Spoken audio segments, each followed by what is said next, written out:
Welcome to Just Between Us Girls. This is Columbus's hub for inclusive conversations on building success in male-dominated fields. Whether it's through empowerment, support, or advocacy, we talk all things professional development and breaking the glass ceiling. Welcome to Just Between Us Girls, episode 2. Today, my name is Arianny. I am your host with Thompson Restoration Associates, and today we have Laurie Rushevics with IREM Columbus.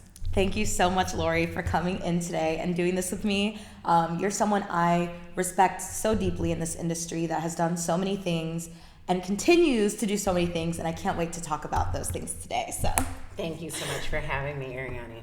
Absolutely. So tell me a little bit about what being the executive director for IREM looks like. Just break it down for us a little bit, what you do and how that applies to our industry. You bet. I have been a member of IREM for a little over 30 years now, and I'm passionate about it. I believe networking is the key to our industry, getting in front of people, getting involved, getting to know people. We also have a lot of education, and the main reason why I became part of IREM back 30 years ago was I went to my boss at the time and I wanted more education in this industry. Yeah. So I was hoping he was going to tell me a program at a university in the Seattle area where I'm from, and he pinpointed me to IREM. He said, you should take the courses there because they are exactly what we do in our industry. So I dove right in and I started with my ARM, Accredited Residential Manager, and then I started to pursue my CPM, which is a Certified Property Manager. Something that I really appreciate is that you really advocate not only for the networking aspect of what IREM has to offer, but for the managers and the people that these certifications will really assist, really talking about the educational resources at hand and how that kind of transformed the way that you grew in this industry. Because from what I understand, you got started in like college housing and just kind of fell into it like most of us do. Yes. I'll actually, so back up a little bit. I did start in multifamily, which is market rate apartments. I had been living in Madison, Wisconsin, and again fell into it because the manager at the time, she and I became friends. She was moving out of state, said, Laurie, we're looking for a new manager. You have the perfect personality. We'd love you to work here. So did that. Fast forward a little bit, then I got married, started having children, and decided to stay home with my kids to raise them, and stayed home with my kids for 10 years. When I decided to get back into the industry, I was sending resumes out and really not getting anything back. It was the beginning of the recession. It was 2008, 2009. So I'd send out multiple resumes and it was silent. I wasn't hearing back. A friend I knew through my kids, her husband was in the industry, and she said, well, I'll set you up with an interview with this company. So I met with the president. It went great. He loved me, so he pushed me forward. And I met in front of his team. And it was about 7 people. It was pretty intimidating. Yeah. I came with my nice big day timer, which I know I told you about. I was very proud of. At the time, it had a little leather on the side. They were really quizzing me, and it was, like I said, very intimidating. And one of the questions I'll never forget that they asked was, well, how do you keep track of your day, your schedule? And you know, You're like, let me tell you about something. I opened up my day timer and I said, well, I'm really good at this and I love this, and you know, and this is how I do it. And they said, oh, have you heard of Outlook? And I said, well, yes, I've heard of it. My husband uses it. So first lesson, maybe don't say that. Needless to say, I didn't get that job. I was frustrated. I was needing to get back into the workforce. I was selling homes, but we went into the recession. So again, I needed to get back into property management because I needed a paycheck and I needed benefits. I had a son who is a frequent flyer to the hospital. So I decided to call IREM, and I said, do you have any classes? I want to get my CPM. I was almost there but hadn't finished it before I decided to stay home. They said, oh yeah, all you have left is the ethics class and the management plan.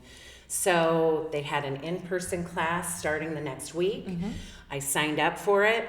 I went. I met all of these great people who work for this amazing multifamily company out in the Seattle area. And they asked me to go to lunch. They gave me their business card. And that's how I started with this company in student housing, as you said. I said to the woman, I've never done student housing, but I am a pretty quick learner. I'm willing to work with you. And she said, you know what? We don't look for experience. We look for the right person, and you're the right person for us. And you know, she was like decades before her time, I feel. Because I think that that's something that's just coming to fruition, is people being like, we hire for your character. We hire for the things that you can't teach. And I kind of want to back it up a little bit to you speaking on getting the job that you did, because one of the things that we've discussed before is these days you don't really get a job just applying behind a computer. No. And it's, I think now in a world where people want to work remote so badly, and a lot of the job search, you hear people going on Indeed, and you hear people on, you know, different like ZipRecruiter, et cetera. But one of the best ways that you can set up your next step in your career is through meeting people, period. Exactly. So I would love to kind of talk with you a little bit more about, you know, when you are in a position where you were a professional with years of experience, you knew what you were doing and you had these great systems in place, but you didn't get hired at a place. And that kind of came as a result of, you know, you being out of the industry for a bit. I'd love to hear a little bit more on just kind of how you build networks, and a lot of the times don't even know that they're going to serve you down the line. Yeah, exactly. Kind of going back to the Outlook thing, technology changed a lot in 10 years, right? So anybody getting back into the workforce, one of the first things I would say is maybe take some technology classes. I did take some Excel courses. You know, now I live by Outlook, right? Yeah. So, but back then, you know, it was just something I had heard of. Going back to not looking at someone's experience per se, the company that I did work for used to say, especially leasing, looking for a leasing agent, right? That's kind of the stepping stone into our industry. And they would say, I don't want to even look at anybody's resume. Go to a Starbucks, go to a Nordstrom, go to your nearest retailer that you love the people that work there. And those are the people that you want to look at as the foot in the door leasing agent. If they can talk to anybody, they're, what we used to call it is, air quotes, flirt with the world, right? You can talk to anybody. My daughter used to tell me, Mom, you can just pick up a conversation with anybody, someone at the mall, someone at the grocery store. How do you do that? And I said, I do think that is natural. I think some people just naturally have that talent. But I also think it does eventually come with confidence and knowledge and growth, right? Now my daughter is working on her PhD at University of Wisconsin. She gets up in front of lecture halls and speaks to these people. And now I'm so proud of her. I'm seeing that, but it's, you know, it's not always innate, but with some people it is, and definitely in this business, you got to get out there, you got to get in front of people, you got to talk with people, and maybe if it's uncomfortable for you because it isn't natural, just baby steps into it. Go to an event, pull somebody aside that maybe you haven't talked to before, and just be inquisitive, ask them questions. Where are you from? What do you do? What company do you work for? One thing we used to talk about also at the Seattle chapter is people tend to gravitate towards the people they know. And then new people, outside people look at that and think, well, gosh, no one was friendly to me, right? Like they're so cliquey. They're so cliquey. Whereas if you get out of your comfort zone and see someone standing there and you go up and make the connection. You might walk away with a new customer, right? Or a new connection that you might work with down the road, right? Absolutely. Yeah. I think that a lot of the times the things that we think would be weird in like in society, like going up to someone random at a bar, isn't as typical as it used to be. Right. And I think that people look at situations like walking up to someone at a networking event as kind of that, where it's not as natural to them. But I think that we ought to really look at professional situations and settings like that in a different way, because it's like, if we're in a professional setting and I walk up to you and you don't know who I am, naturally you're gonna ask what I do, like what's brought me here in the first place. And so that's almost something like for you viewers, if you're at a networking event and you're wanting to just kind of break the ice with someone, I think a really easy place to start is, how'd you end up here? Because we're all here for some particular reason. Something has brought us here, even if it's just coming to support someone else. And it's like you said, you never know where that person could serve you down the line, or you could serve them, even if now is not the time that you're gonna link up and do your thing. Right. I always tell people who are first getting involved, don't try to quantify it right away. Get in there, get yourself on a committee, get involved, start talking to people. You've got to come to the events. If you join and you don't ever come, you're not going to get anything out of it. Yeah. So you've got to join and be involved. Show up. Because you're going to get out, again, what you put in. Yeah. Right? I think that's what really, I think is the difficult part in particular, I can give from a vendor perspective, right? You never want to come off as pushy. Right. And you don't want to, you're walking in with all of these prospective clients that you're wanting to impress or whatever. But a lot of the times, people don't even know what to expect, period, at these things across the board. Right. And I think when you walk in with very little expectations, like something I used to do to get myself kind of amped up to come into like IREM events when I first started, was, okay, listen, if at the very least I connect with one person and get one business card and get one more LinkedIn connection out of this, I'm good. I've done what I needed to do. That's perfect. A lot of the times too, it just comes down to like, you go up, say hello, meet someone, what do you do? And a lot of the times I try to do that with the wallflowers of the groups, where like, I'm by myself, you're by yourself, let's pair up and see if we can't take this room on together. And that's something I even see in the team I've hired here at Thompson, like with Rex and Xander. They came completely from outside of this industry, and I kind of watched them flourish into these roles that they're really forced to. I mean, you are in a business development role. You're supposed to be talking to who knows how many people a day, right? Right. And so it's been really, really incredible to see them step into these roles. And we almost like walk into a room sometimes, and it's like, okay, I'll see you guys at the end. Yeah. Like adios. Which is great. Which is kind of how I feel like it should be a little bit, because we all work with each other. So split off from the people you came with. Right. Go and seek out someone you've never gotten to have a conversation with, and see if you can't make a new connection, whether it's, even if it's not someone that's directly your client, who knows what you could partner up and sponsor together later. Yeah. Who knows who they might get a inquiry from about a service you render and they don't.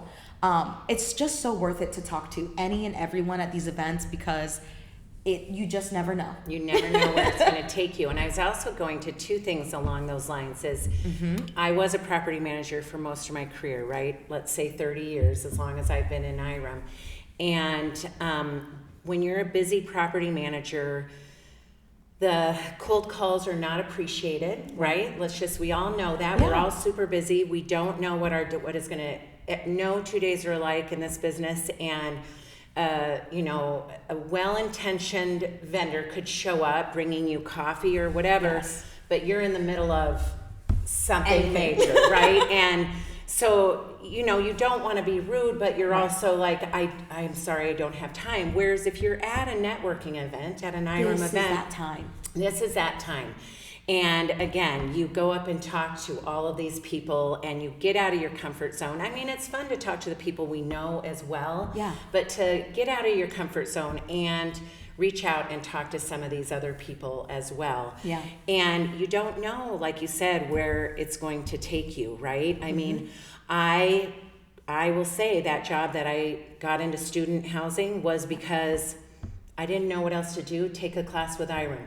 And then Out of that, I got that job. And then the other thing is getting involved and showing up.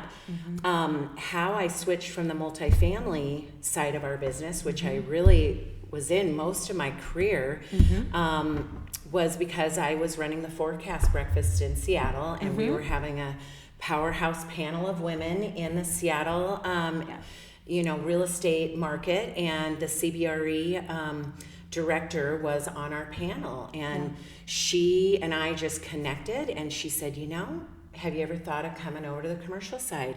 And I said, well, not really, because I feel like I've been in this side of the industry for residential for so long. And she said, they're so transferable. If you're interested, here's my card. A couple months later, that's how I transitioned, and then transitioned across the United States. And one of the first things I did when I knew I was moving to Ohio was I contacted IREM. And at the time it was Robin Columbus Pinson, chapter, right? The Columbus chapter. And Robin Pinson was the president at the time. We met for coffee at a Starbucks in Worthington. I had no idea where I was at that time. It was 2013. You're like wherever up north. Wherever I am. And then 2 years later, when I moved here, I worked with her at CBRE. So all of just those connections make life actually a little more streamlined and a little easier. The move to Ohio, where I knew no one but my husband and his family, was so much easier when I had this built-in family with IREM. I already had connections and a community with IREM that to this day I call my friends and family. So I highly recommend it, of course. I wouldn't have been doing it this long. It was a little quiet, much smaller, about half the size it is now. And I had one of the vendors say, oh, you really should join this other association just because it's kind of the one we all join here in Columbus.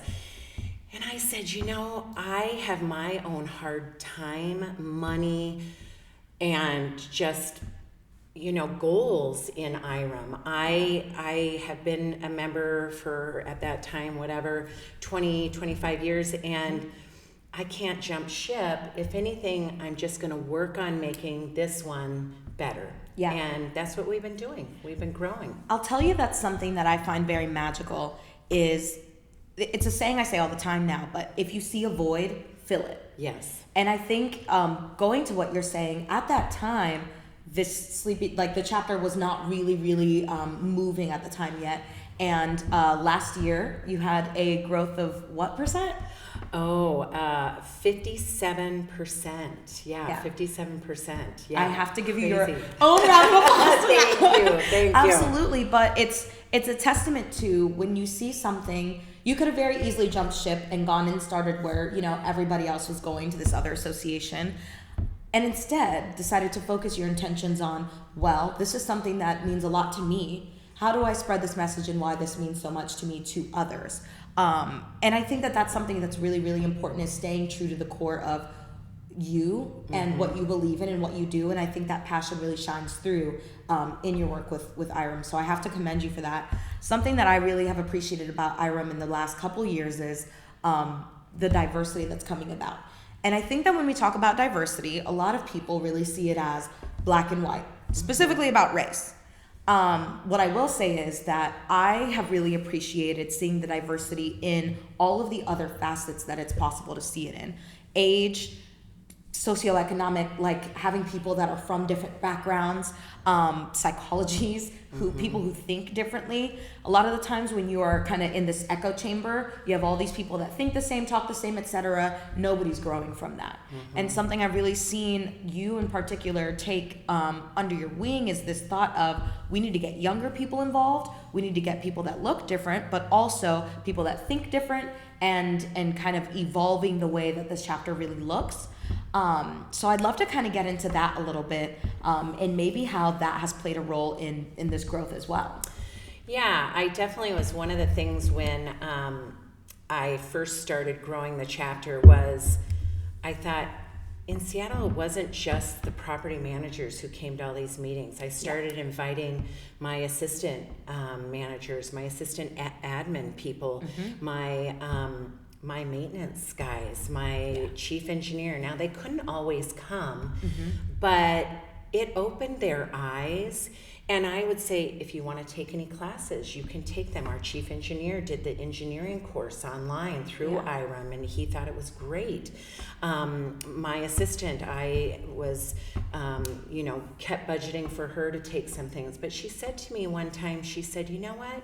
I really like to be an associate manager. I'm not sure I need to do the education.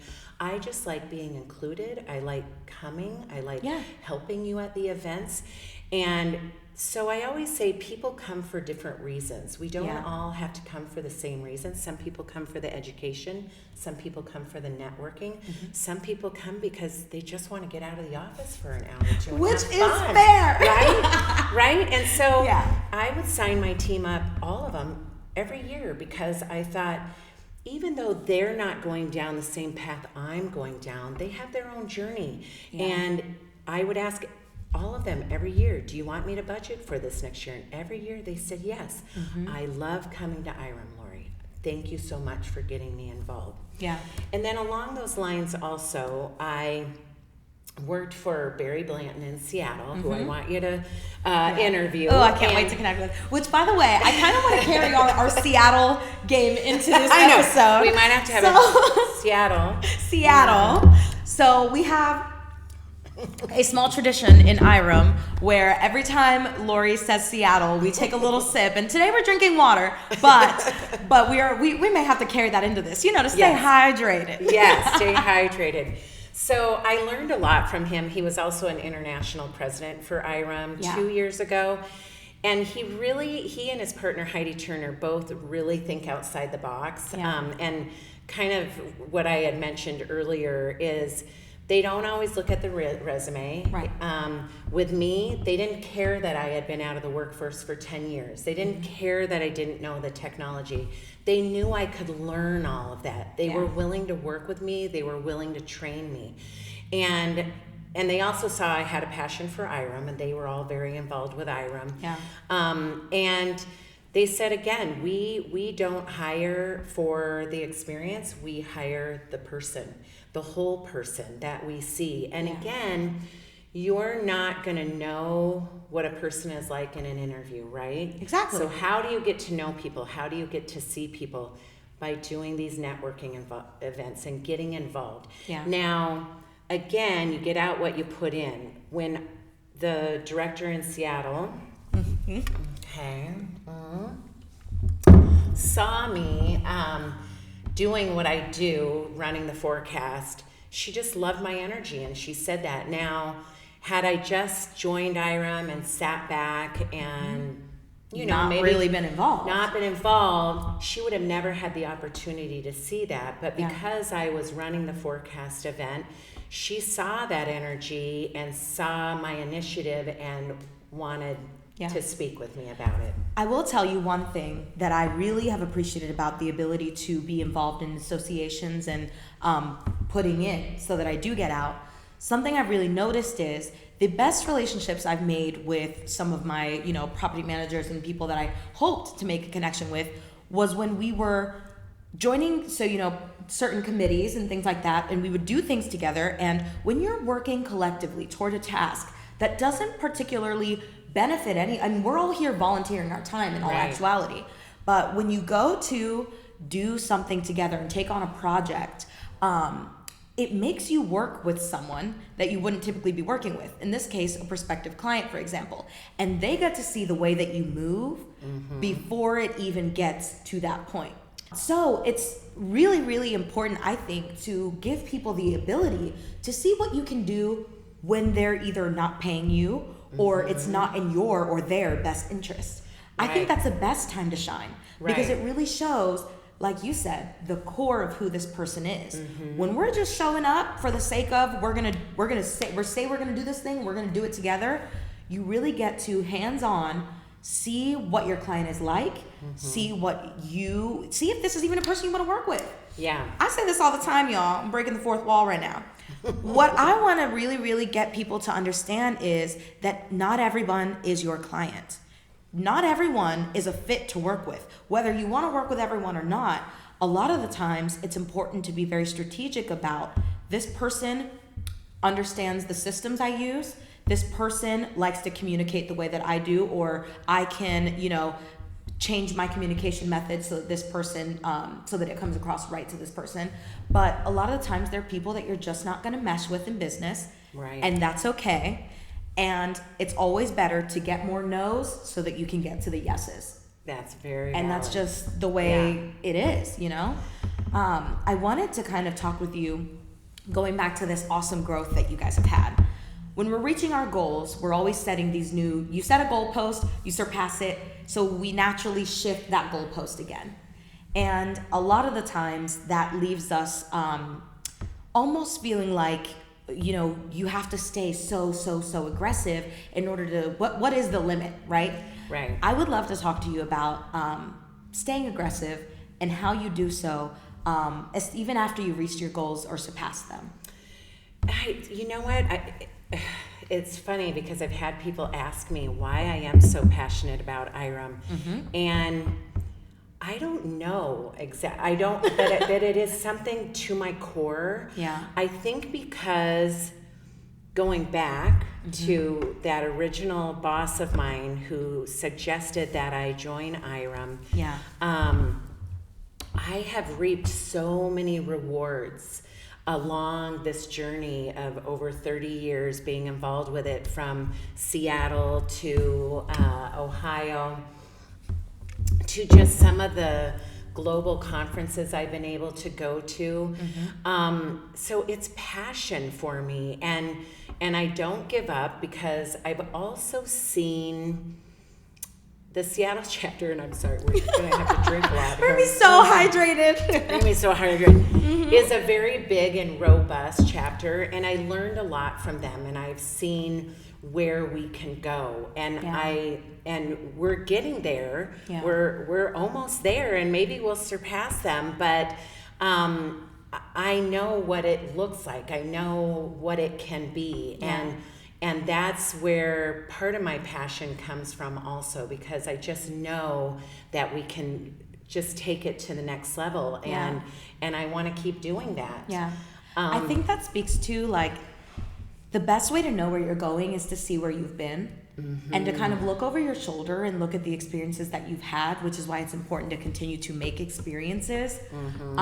But it's really, really so important, I think, to recognize that you do have to kind of like smell the flowers where you are in the moment, because you never know when that becomes your next like thing that you've just beat. Yeah. You know, and I think that it's really, really great what you just said about being able to, look at, this is something we've done, so I know I can do this. Yeah.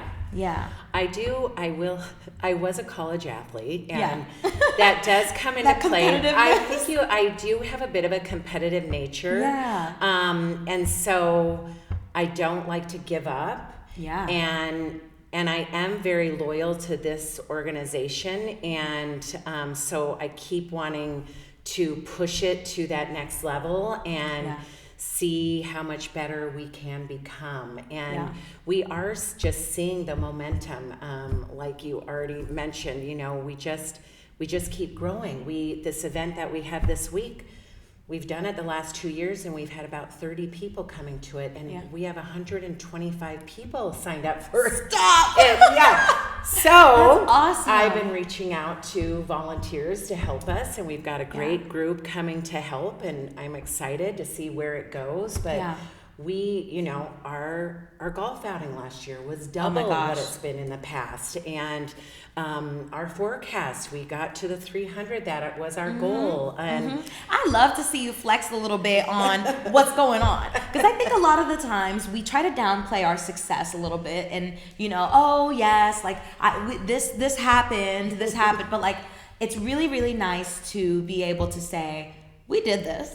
Yeah, we did. This is getting done. We did, and we've got a lot of congratulations. positive people that are helping, all of our industry partners, like you and our forecast team and the board of directors. And I'm excited because we're going to do a meet the board, which we haven't done before, and that's going to be in March. And we're bringing past presidents back so people can ask them questions and ask why IREM and why have you stayed involved with IREM all these years? Yes.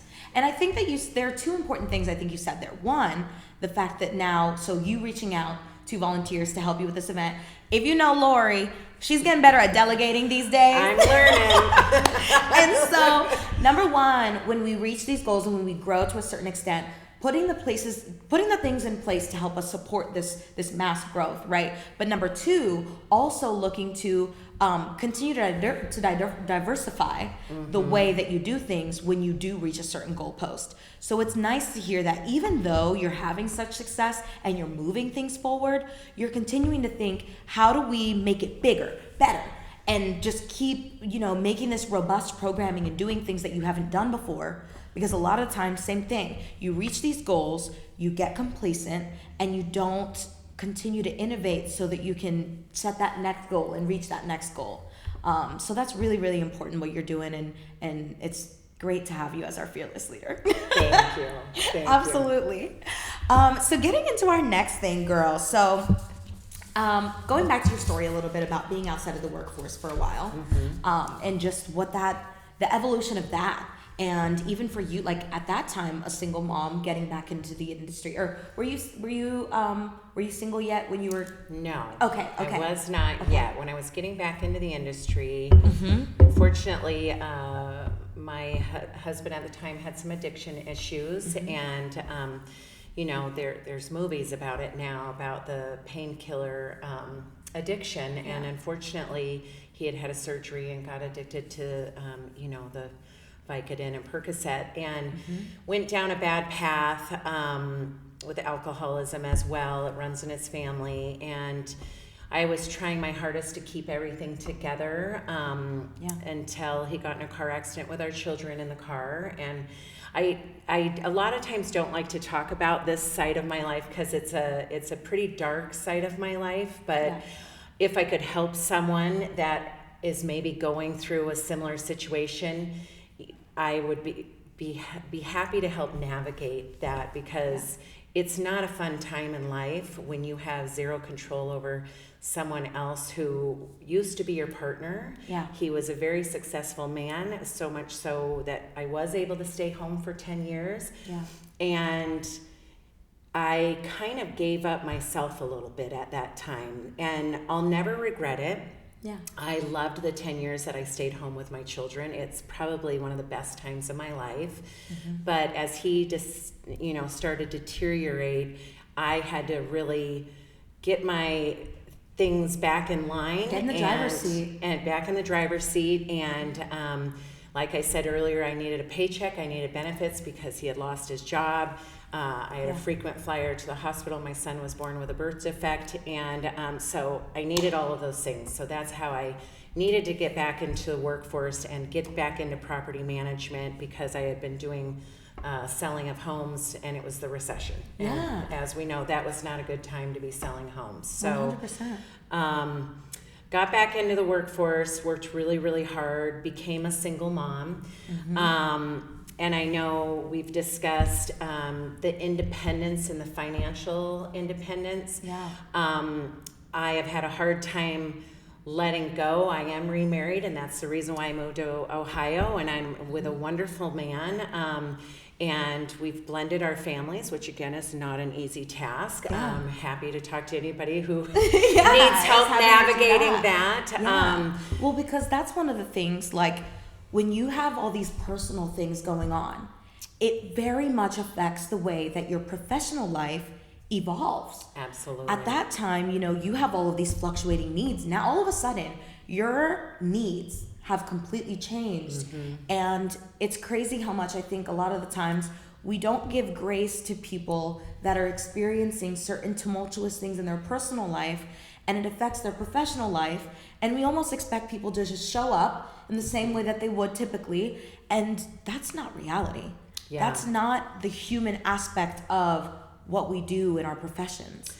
Yeah, it's interesting that you say that, because when I was going through all of that, and I was managing University of Washington housing through our third-party company, after it was all said and done, the director of housing for University of Washington, somebody made a comment about me recently going through a divorce, and she said, "Oh gosh, Laurie, I'm so sorry. I didn't know you were going through a divorce." And I said, "Well, it wasn't something that I advertised or talked about, right? Yeah. Because I couldn't lose that job. I needed that job because I needed to raise my children and have the benefits. So when my son ended up in the hospital again, I was providing for him." Yeah. So now I can talk about it a little bit more easily, but it still was a very hard time in my life. But I used to always say my motto was, "What doesn't kill you makes you stronger," right? Yeah. Because shout out Carrie. yeah, you can't, and I tell my son, because he's had a hard time. His dad has since passed away at the young age of 45, and I always say, you know what? We got to be strong, because we got to move forward, and all of these things, struggles in the back, are what make you stronger. Yeah. And you just got to rise above it, and you got to keep pursuing, what makes you better and stronger. And that's what I kept doing, and that's how I'm in Ohio now. Yeah. We love having you here. Thank you. I couldn't imagine going through something like that. So I really commend your strength in going through that evolution, because that really, I think, transforms you as a person, and it redefines a lot of the things that we previously, like, a lot of times when you go through something like that, it redefines the way that you saw particular things. So one of the things that I know that we're going to talk about is financial independence and economic freedom, and what those words mean to a lot of us, and maybe how that took a change within you. I think a lot of times we think about financial independence as like, I'm gonna be rich. I'm gonna be able to do whatever I want, quit my job, whatever it is. And in certain situations I've been in, I have come to find like financial independence just means, am I gonna get to go to the movies after I pay all my bills or whatever it is? And so yeah, I'd love to hear a little bit about that.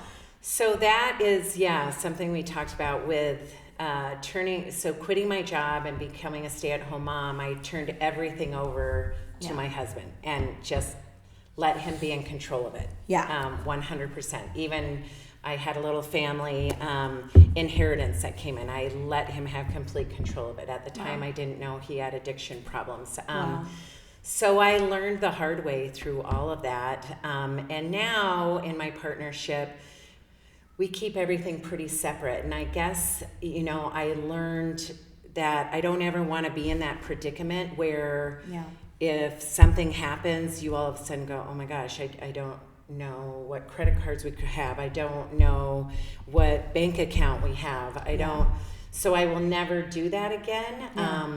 I learned the hard way, and I guess, again, that's how you move forward and you grow from it, is you want to be stable and grounded, that if something did happen to that person who is your partner, you know that you can move forward, right? You're not trying to find everything and trying to understand what's been going on for the last 10 years, which is what I had to do. Well, and I think that it also really speaks to, like, regardless of whether you're in a partnership or whatever that looks like for you, how important it is to still hold your own. Have your own, and really make sure that you always concern yourself with you first. I think that, like, I'm not a mother yet, but I think that especially in mothers, I see this where the minute children come along, a family comes along, the priorities completely change, and it becomes all about everyone else, and you fall to the wayside a bit. And it sucks to see, because I see a lot of very strong, very empowered women almost get broken down by that cycle, because they feel like they're not their own being anymore. So it's incredible to see someone like yourself that has really taken these things and empowered yourself from it, and really stood on your own 2 feet and just got back up on the horse.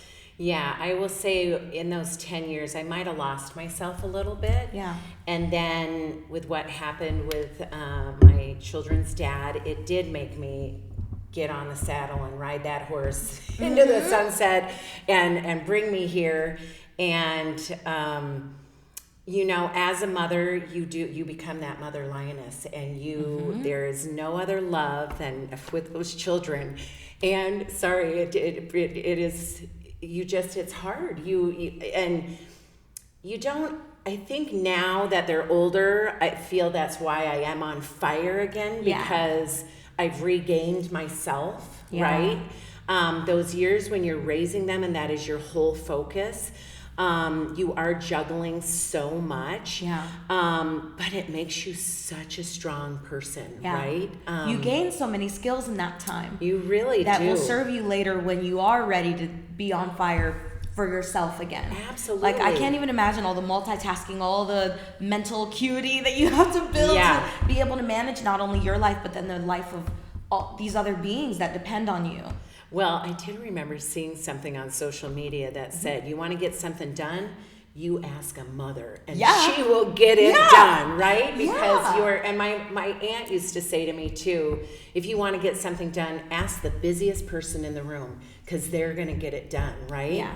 Because again, back to Outlook, we were talking earlier, I put when I'm going to work out, when I'm going to run to the post office, when I'm going to run to the bank, because if you don't, then, you know, your life is a bit scattered. So in this day and age, and it's funny to go back to the Outlook that I'm pretty sure I didn't get that job from, because I had my pretty day timer there. But look at what a pivotal thing that has now become in your life. And I bet you, like, that's a moment you'll never forget. Never. But I bet you never imagined that now you'll be on the other side of it talking about Outlook and being like, and I use it every day, baby. And I live by it. And I would say to any of these moms getting back into the industry, take a little class on Outlook. It's not that hard, and once you've got it mastered, you will live by it. It's amazing. Yeah.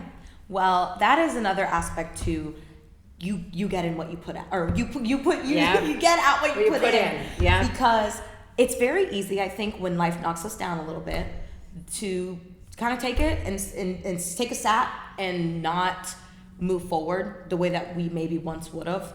But with you actively choosing to, like, I got to do this, and I can't just like sit around and like I must move forward. You put in, and now you're getting to get out, and that's such a beautiful evolution to see within another person. So congratulations on everything. Thank you. Absolutely. Thank you. Well, as we close this episode out, I'd love to hear a little bit about what you would hope to leave people with today, and any forward thoughts on maybe IREM's growth or what you plan to do next. Yeah, forward-thinking thoughts and what people can get out of this is never give up. Know that before you get a yes, I think I read somewhere, and I think it's changed. I know you salespeople talk about this. Before you get an yes, you might get 7 no's. Is that? I think I've heard that, and I think it's even more so now. And that was hard for me in the beginning. I like yeses. And me too, girl. And I want people to like me, and I think, well, why don't you want to do that? And you don't like me, or you don't like what I'm saying? So that was hard for me, and I had to learn to maybe not take it so personally. So that's one thing I would say is don't ever give up. Just keep going. Be positive. One of the things I love is I love Starbucks. I'm a Seattle girl. Are you a Seattle girl? Yeah. And there is this barista in Dublin, one of the drive-thrus and this used to happen in my old neighborhood, where I'd come up and they'd say, "Hi, Laurie, do you want your huge?" And there is a gal in Dublin now, and I thought, you know what? If I was hiring for leasing agents, I would hire that girl. So when you're out there, everybody in property management, be looking at your barista, be looking at your retail sales gal that you think, this person might be really good in our industry. They've got a positive attitude. I will say in our industry sometimes, because it's hard. It's hard being in property management. It's not an easy job, and it's not always it's sometimes a thankless job, right? Yeah. And you're just worn out some days, and come to the event, show up, even though you think, oh, I just want to go home tonight. Come to the event, show up, because it's going to put you in a better mood, and you're going to talk to someone who's going to make you smile, like Arianny. Yep. and try to sometimes, and this is hard because I had a problem with it too, get out of your head. Yeah. Get out of your head, and that's a big one, I think. Yeah. I think when we are busy, we don't think we're allowed fun. And that's like insane, because I will tell you, a lot of the times the only way to get out of your cycle is to break it with something that you wouldn't typically do. Exactly. Like the only way to kind of adopt this into your everyday is to go ahead and just start doing the things that you wouldn't typically do. Be scared. Be scared. Be terrified every day, whenever you can. And show up. And even show up. if I know that sometimes you think, oh gosh, I've got a financial report that's due to my owner tomorrow, and you think, oh, I can't leave it. Yeah. But leave it for a little bit. Even if you just say, you know what, I'm not going to go for the full 2 hours. I'm just going to go for a couple hours. Yeah. And you go, you're probably going to end up staying because you're going to have fun. I know that's how I was. But then you are in a better mood. You'll be better for it because you turn around, you have fresh eyes. And who knows? Maybe you go with that problem and you leave with a solution because you have talked to somebody about it. Absolutely. That's the biggest thing I've seen is like, even when I don't feel like, because here's the thing, in business development, I think a lot of times people feel like they're performing. Yeah. And I gotta go perform, I gotta turn on the lights. When you don't feel like it, when you don't feel like being a smiley, chipper people person, but you go maybe with this issue you've been dealing with all day, and you propose to whoever you're having a beer with at the moment or whatever, and be like, dude, I don't even know what to do. Like, this person's just difficult to work with or whatever it may be. And maybe they pose a perspective or a question that makes you think harder about it, or even just put you in a position where you really do get to look at something fresh eyes. A lot of the times you don't know the power of what people from the outside will be able to give you on the inside of your situation. Perfectly said. It's so true. Every time before I was in this position and I was stressed out at work, and thought, oh, I signed up for that event tonight and I don't know if I really can go. But then I'd make myself go because I was on the board, I was the president or past president, and I would go. I always left with a better perspective, a smile on my face, happy when I got home for my husband, which is a good thing too. And then I'd probably sit down at my laptop that evening and finish my report. And then I'd realize, that wasn't that bad, right? And I got to do it all, right? And there you go. Yeah. And, in closing out with the beautiful thing you just said is, sometimes you have to commit yourself. You have to commit your future self. Sometimes you have to join that committee. You have to join that board. You have to put yourself in a position where later you can't say no, so that you get the things done that you imagine yourself doing. Right. Committing your future self, I think, is the perfect way to get yourself out of a box that you're used to being in. I'm going to use that. Committing your future self. I like that one. It's important to. I think that's a lot of the time. Like, again, going back to like people being like, "How are you doing so many things?" I'm like, listen, past me is making me do this right now.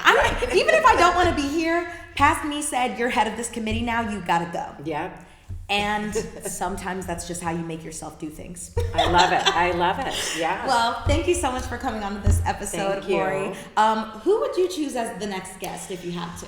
Oh gosh, there's a lot of people out there that I can think of mine. I love Michael Capella of CBRE. I love Amy Taylor of the CDDC. She's been on both of them have been on our forecast panels several times now. They're amazing. And smashed it.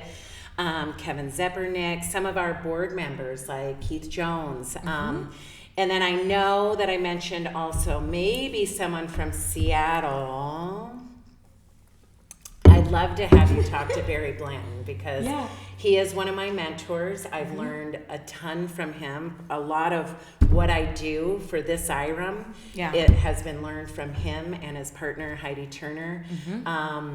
So if you could do a podcast virtually. I want to see if we go national, guys. Do it. To Seattle. To Seattle. Oh, cheers. Cheers. Well, I thank you so much for coming on to the podcast. And I am so excited we always get into this stuff. So I can't wait to always continue our conversations and to see all the things that you're going to do with IREM. And if you are coming back from our last episode, thank you so much for joining us again. Can't wait to see you next episode with Bob Weiler from the Robert Weiler Company. We're going to be talking all things tokenism and other major setbacks. See you later. All right, girl, we did it. I'm sure there were parts you're going to be like, oh.